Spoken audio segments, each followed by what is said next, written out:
আসসালামু আলাইকুম। আমি তন্নি চলে এসেছি আরেকটি নতুন রেসিপি নিয়ে। আশা করি আপনারা সবাই ভালো আছেন। আজকে আমি আপনাদের রান্না করে দেখাবো কাচকি মাছের মাখা তরকারি। খুবই সুস্বাদু হয়। প্রথমে আমি কী কী উপকরণ দিচ্ছি সেগুলো চপিং করে নিচ্ছি। আমি টমেটো চপ করছি। আমি টমেটো ছোট সাইজের, যে সাইজের টমেটো আমি কাটিং করছি বর্তমানে, ওইরকম সাইজের 5টা টমেটো নিয়েছি। এরপর নিয়ে নিচ্ছি পেঁয়াজের কালি। পেঁয়াজের কালের ফুলগুলো আমি ফেলে দিব। আমি মোটামুটি 12 থেকে 15টা পেঁয়াজের কালি চপ করে নিয়েছি।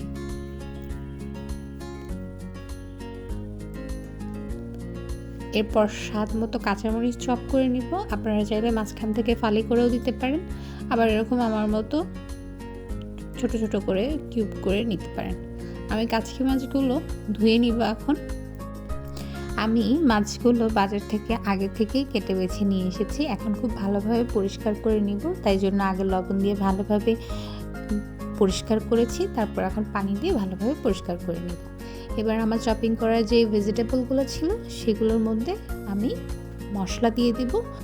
আমি প্রথমে দিয়ে দিয়েছি 1 চামচ মরিচ গুঁড়ো, 1/2 চামচ হলুদ গুঁড়ো, 1/2 চামচ ধনিয়া গুঁড়ো, 1/2 চামচ জিরা গুঁড়ো, 1 চামচ রসুন বাটা, 1/2 চামচ আদা বাটা, আর 1 টেবিল চামচ পরিমাণ তেল এবং স্বাদ মতো লবণ। আমি 2 চামচের মতো লবণ ব্যবহার করেছি। আপনারা আপনাদের স্বাদ অনুযায়ী লবণ ব্যবহার করবেন। এরপর আমি দিয়েছি পরিষ্কার করে রাখা কাচকি মাছগুলো।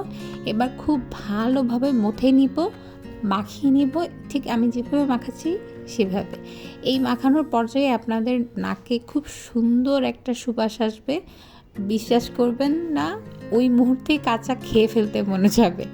আর এরকম মাখানো হয়ে আসলে আপনারা দেখতে পাচ্ছেন আমি কীরকম পরিমাণে পানি ব্যবহার করেছি। আমি মোটামুটি 1 কাপের মতো পানি ব্যবহার করেছি। সবজিটা ভাসা ভাসা হয়ে থাকবে এরকম অবস্থায় আমার চুলায় দিয়ে দিয়েছি। ভালোভাবে আমি এখন রান্না করে নিব। আমি পুরো তরকারিটার ঝোল শুকিয়ে নিব। যতক্ষণ ঝোল থাকবে ততক্ষণ আমি চুলা নিভাবো না, কারণ যতক্ষণ না পর্যন্ত মাখা মাখা হয়ে আসছে ততক্ষণ না পর্যন্ত কিন্তু স্বাদ আসবে না। যদি পানি থেকে যায় তাহলে কিন্তু স্বাদের পরিমাণটা কম থাকবে। আমার রান্নাটা হয়ে এসেছে। আমি অফ ক্যামেরায় জিরা গুঁড়ো দিয়েছি, ভাজা জিরা গুঁড়ো, যেটা প্রত্যেকটা মাছের রান্না এবং নিরামিষ রান্নার জন্য খুবই প্রয়োজনীয়। এরপর দিয়েছি ধনিয়া পাতা। আপনারা দেখতে পাচ্ছেন আমি কীরকম পরিমাণের ঝোল শুকিয়েছি। যখন এইরকম মাখা মাখা হয়ে আসবে তখনই চুলা থেকে নামিয়ে নেবেন। হয়ে গিয়েছে আমার সুস্বাদু কাচকি মাছ মাখা তরকারি।